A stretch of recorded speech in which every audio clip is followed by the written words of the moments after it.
The safety of staff and prisoners is our #1 priority, and we do not tolerate violence. Managers take swift and robust action when serious incidents do happen. We have sufficient levels of staffing to run a stable, consistent and safe regime. We continue to drive recruitment. The majority of our employees have more than 12 months prison experience, and we have a large group of officers on secondment from other G4S prisons. We know there's more to be done and continue to take steps to improve the regime every day. Our dedicated officers work tirelessly to detect, intercept and confiscate contraband through a range of measures. We are committed to supporting and caring for our staff.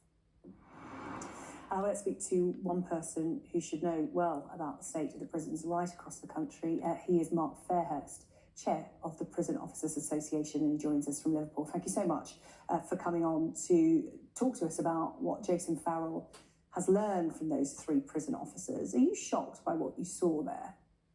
Unfortunately not. I'm not shocked at all, Sarah, because a lot of things in that piece are replicated across the entire prison estate, and it comes as no surprise to me that when you open a new jail, you get issues like this because undoubtedly you have a very inexperienced staffing cohort dealing with a very experienced prisoner cohort, so that does bring its own issues.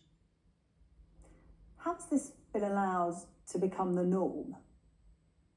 Well, the problem is, when you're looking at G4S who run their prisons for profit, they are subject to penalties if they don't hit targets, and some of those targets are time out of cell for prisoners, an amount of prisoners that they have unlocked. And unfortunately, G4S are experiencing the exact same problems as every other public sector prison. It's difficult to recruit staff, but it's even more difficult to retain staff, because as you can see from that film, we are working in the most hostile and violent workplace of anywhere in the world. So we will work with G4S because we do have recognition rights with them and a lot of members there. We will work with them and the local committees to ensure that staff are safe at 5 wells. Do you know what?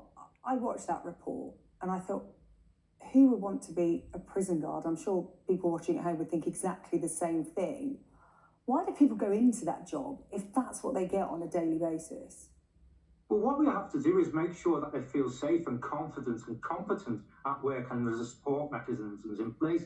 For example, in that film, there was one prison officer looking after 60 prisoners who were all unlocked at the same time. In a public sector prison, that would be what we call patrol state. If there was only one prison officer on a wing, every prisoner would be locked behind their door. So we will be expecting in the future that G4S work with the Prison Officers Association to ensure safe staffing levels. Let's not forget, Sarah, that we need at least 3 prison officers to restrain 1 prisoner if there's any trouble. So how do you expect 1 prison officer to safely supervise 60 prisoners? It's impractical, it's unsafe, and it's unrealistic. So we need to put that right first and foremost. Yeah, the prison system, fractured, broken, call it what you will, it's just not working right from what we've witnessed tonight. What's it going to take for that to change? Is it, as those officers who spoke to us said, is it someone being killed? Well, we've already had several homicides, prisoner on prisoner, over the past couple of years. That's all kept hush-hush, it's not headline news. What it will take is a major investment from this government or future government to increase the wage of prison officers, to lower the retirement age from the ridiculous situation we have now, where we're expected to work in an environment until state pension age. And we need an investment in the infrastructure, so we do have modern prisons like 5 wells. 5 wells has the capacity to lock up over 1,800 prisoners.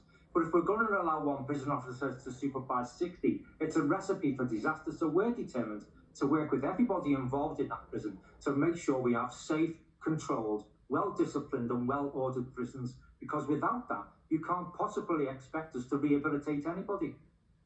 Mark Fairhurst, Chair of the Prison Officers Association, really appreciate your time on the UK Tonight, reacting to our Home Editor's special report there. There's more on our website, skynews.com.